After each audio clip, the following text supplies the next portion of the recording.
माननीय सदस्य श्री जीवन कुमार।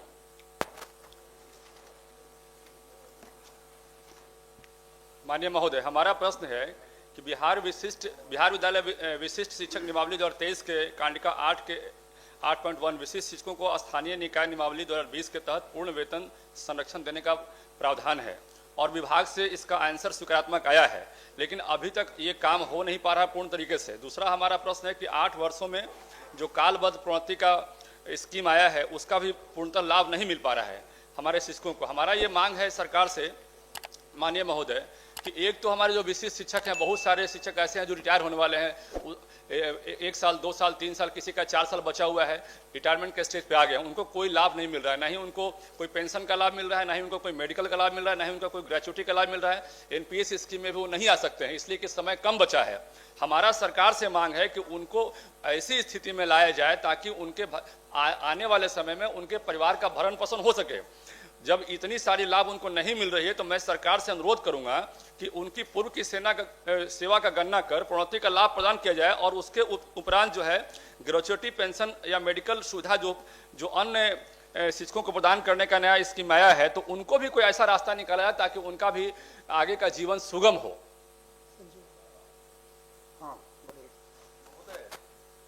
माननीय सदस्य का जो प्रश्न है उसके आलोक में मैं जानकारी देना चाहता हूं। विभाग ने प्रोन्नति के लिए पत्र निकाल दिया है, लेकिन सभी जिले में अपनी अपनी मर्जी से कोई निकाल रहे हैं या कोई नहीं निकाल रहे हैं। वेतन संरक्षण का प्रावधान भी अभी स्पष्टतः नहीं किया गया है, जिसके चलते आपको एक एसओपी बना करके भेजा जाना चाहिए।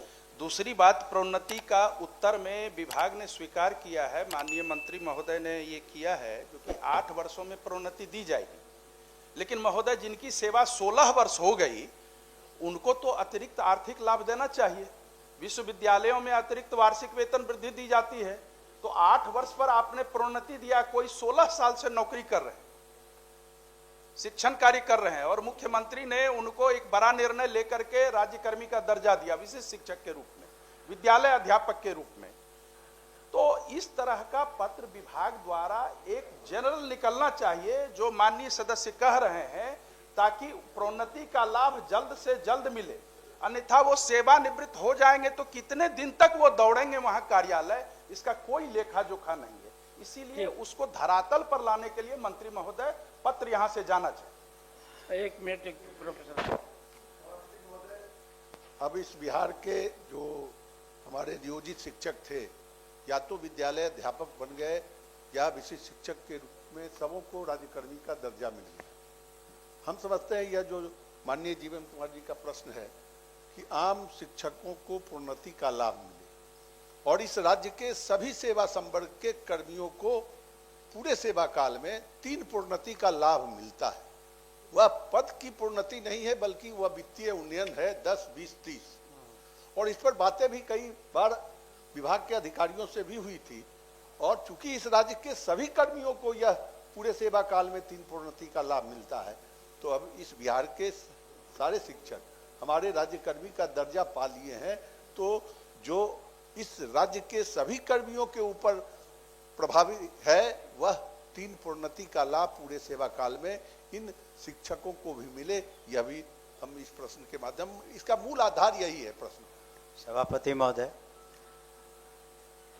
इस संदर्भ में विभागीय बैठक भी हुई थी, मैं भी था, और चूंकि संख्या भी बहुत है, जो अभी करीब 2.5 लाख ऐसे शिक्षक जो पंचायती राज व्यवस्था से होकर के सरकारी सेवक बने हैं, उनकी संख्या भी बहुत है और इस वजह से भी थोड़ा विलम्ब हो रहा है।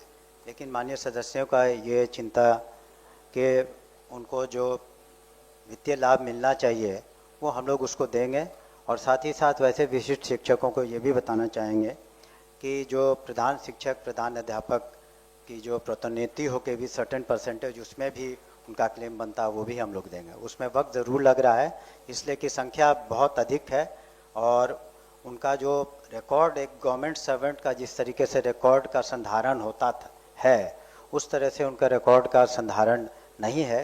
इस वजह से समय समय पर दिक्कतें आती हैं। लेकिन हमारी मंशा यही है विभाग की भी कि हम लोग जो भी उनको देय होगा वित्तीय लाभ वो देंगे। उसमें विलम्ब जरूर हो रहा है, लेकिन उसको हम लोग देंगे यथा शीघ्र। से कि हमने कहा कि उनको कोई ग्रेचुइटी का लाभ नहीं मिलता है, क्योंकि हमारे माननीय मुख्यमंत्री जी भी यहीं पर हैं, उनको किसी भी प्रकार का पेंशन का लाभ नहीं है, कोई मेडिकल फैसिलिटी नहीं है। इसलिए सरकार से मांग है कि इस पर भी विचार किया जाए और उनको कुछ लाभ देने का सरकार कृपा करे। माननीय सदस्य डॉक्टर अजय कुमार सिंह।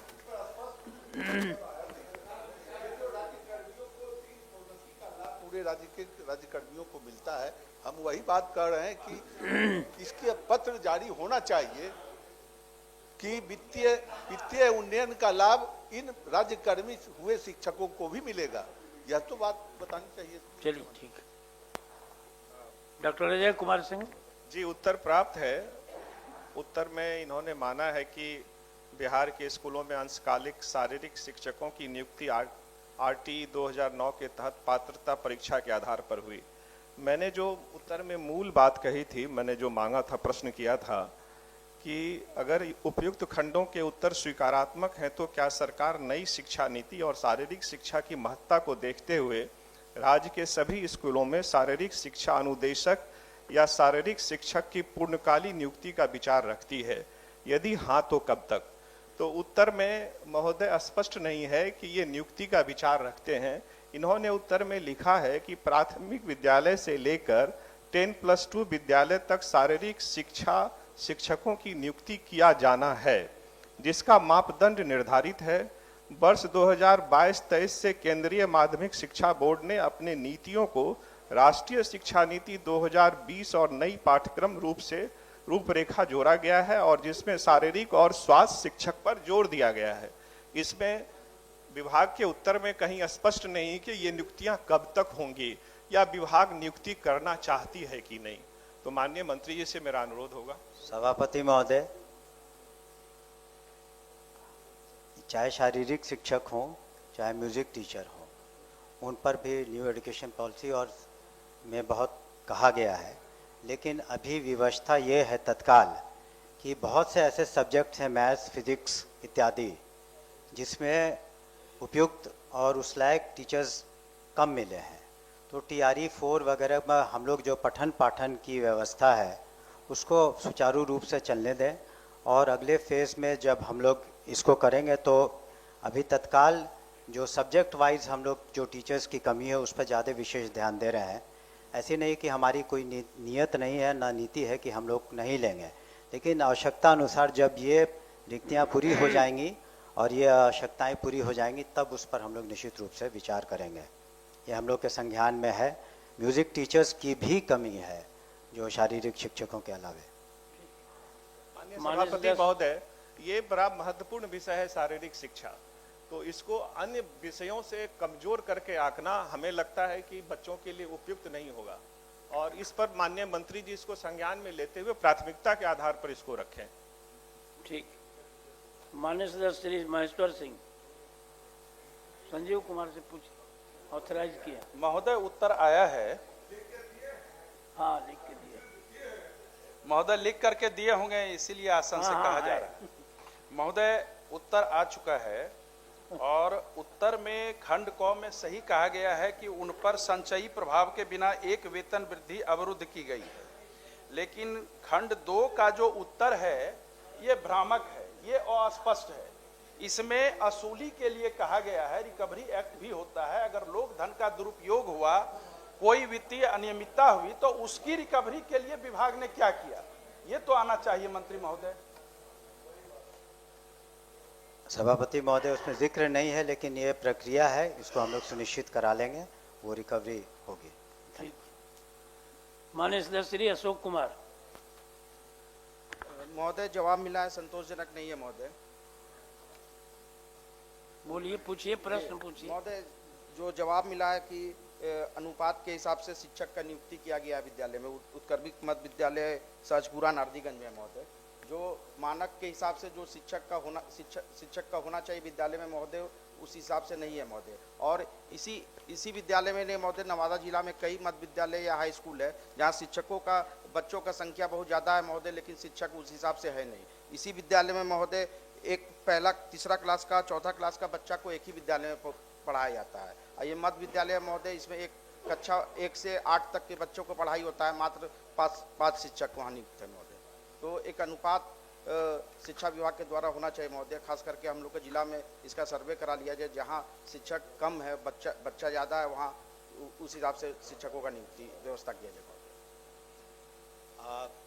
सभापति महोदय, माननीय सदस्य ने जो अपनी बातें कही सही हैं, इसीलिए हम लोग जो शिक्षा नीति में हम लोग अपने डिस्ट्रिक्ट मैजिस्ट्रेट्स को, जिलाधिकारी को ये अधिकार दे रहे हैं कि अपना रैशनलाइजेशन वही करेंगे कि जिन और डिस्ट्रिक्ट एजुकेशन ऑफिसर मिल करके जो कमेटी है कि जिन विषयों में या जिन स्कूलों में शिक्षकों की और छात्रों के अनुपात में जो सही नहीं है, उसको सही करने के लिए रैशनलाइजेशन करके डिस्ट्रिक्ट मैजिस्ट्रेट जिला के अंदर ही कर लेंगे, क्योंकि मुख्यालय से अगर आप करेंगे तो बहुत वक्त लगेगा। इसलिए जिलाधिकारी डिस्ट्रिक्ट एजुकेशन ऑफिसर जिला के अंदर ही इस रैशनलाइजेशन को कर लेंगे, ताकि जो शिक्षक और छात्रों का अनुपात है वो यथासंभव सही हो सके।